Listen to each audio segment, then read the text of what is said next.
کہ کوئی عورت کسی عورت سے ملنے کے بعد اپنے شوہر سے اس کا حلیہ نہ بیان کرے گویا کہ وہ اسے دیکھ رہا ہو۔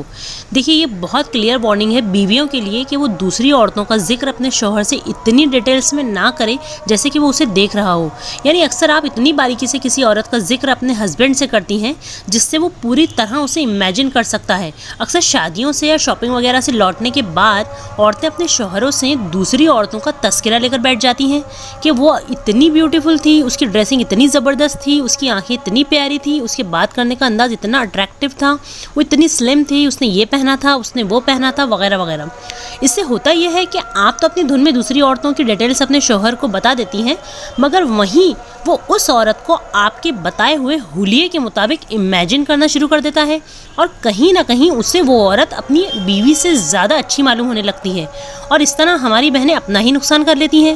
دیکھیے میری بہنوں، آئندہ اس بات کا بہت خیال رکھیں کہ دوسری کسی بھی عورت کے حلیے کا تذکرہ اتنی باریکی سے اور اتنے اچھے انداز میں نہ کریں کہ آپ کا شوہر اسی کے بارے میں سوچنے پر مجبور ہو جائے اور فتنے میں پڑ جائے، کیونکہ نبی صلی اللہ علیہ وسلم نے باقاعدہ عورتوں کو یہ انسٹرکشن دی ہے کہ وہ کسی اور عورت کا ذکر اپنے شوہر سے نہ کریں، کیونکہ انہیں پتہ تھا کہ ایسا کرنے سے کیا نقصان ہو سکتا ہے۔ شاید آپ اس بات کو آج اتنا سیریسلی نہ لو، بٹ واللہ جس چیز سے نبی صلی اللہ علیہ وسلم نے ہمیں روک دیا ہے اس سے رک جانا ہی بہتر ہے، کیونکہ اس میں ہماری ہی بھلائی ہے۔ اس لیے لیڈیز بی کیئرفل۔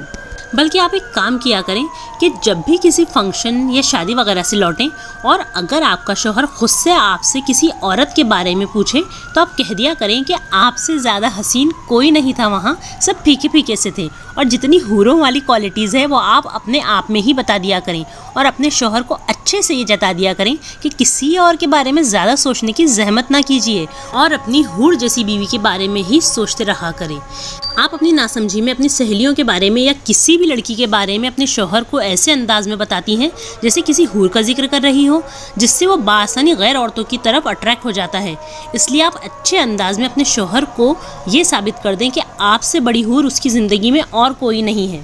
دیکھیے میں اپنی بہنوں کو یہی ایڈوائز دوں گی کہ اپنے شوہروں کے لیے تیار ہوا کریں، ورنہ آج اتنا فتنہ پھیلا ہوا ہے کہ آپ کا شوہر آسانی سے دوسروں کی طرف مائل ہو سکتا ہے، اور ہو رہا ہے۔ آج آپ دیکھ رہے ہیں کتنے ہسبینڈ وائف کے رشتوں میں دراڑیں آ رہی ہیں، رشتے ختم کر دیے جا رہے ہیں، صرف اس لیے کہ شوہر باہر بے پردہ اور خوبصورت دکھنے والی عورتوں سے اٹریکٹ ہو رہے ہیں، اور گھر میں وائف کو پوری طرح اگنور کیا جا رہا ہے۔ میری بہنوں، جن چیزوں سے شوہر باہر کی عورتوں سے اٹریکٹ ہو رہا ہے وہ یہ ہے کہ وہ بہت زیادہ بیوٹیفل ہے، خوش مزاج ہیں، ہنسمکھ ہیں، خوش لباس ہیں، اور بہت زیادہ محبت کرنے والی ہیں۔ یہ سب چیزیں اسے باہر کی عورتوں سے مل رہی ہیں، اس لیے ایک بیوی کو چاہیے کہ وہ خود یہ سب کوالٹیز اپنے اندر پیدا کر لے۔ اور آپ کو تو حکم دیا گیا ہے کہ شوہروں کے لیے زیب و زینت اختیار کریں، مگر ہمارے یہاں عورتوں کا حال یہ ہوتا ہے کہ وہ گھروں میں اتنے برے حال میں ہوتی ہیں، مگر جب کسی فنکشن پر جانا ہوتا ہے یا کسی فرینڈ یا ریلیٹیو کے گھر جانا ہوتا ہے تب وہ اچھے سے میک اپ وغیرہ کر کے اچھا سے لباس پہن کر تیار ہو جاتی ہیں۔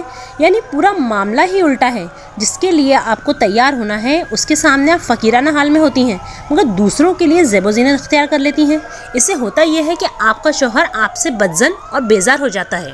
اس لیے میری بہنوں، آپ خود تیار ہوا کریں اپنے شوہروں کے لیے تاکہ وہ باہر کسی اور کی طرف اٹریکٹ نہ ہو۔ آپ اپنے مزاج کو اتنا خوش مزاج بنا لیں کہ وہ آپ ہی سے اٹیچ رہے۔ آپ اپنے انداز میں نرمی پیدا کر لیں، آپ اپنے شوہر کے ساتھ زیادہ سے زیادہ وقت بتایا کریں تاکہ وہ کسی بھی اور عورت کی طرف بالکل بھی اٹریکٹ نہ ہو۔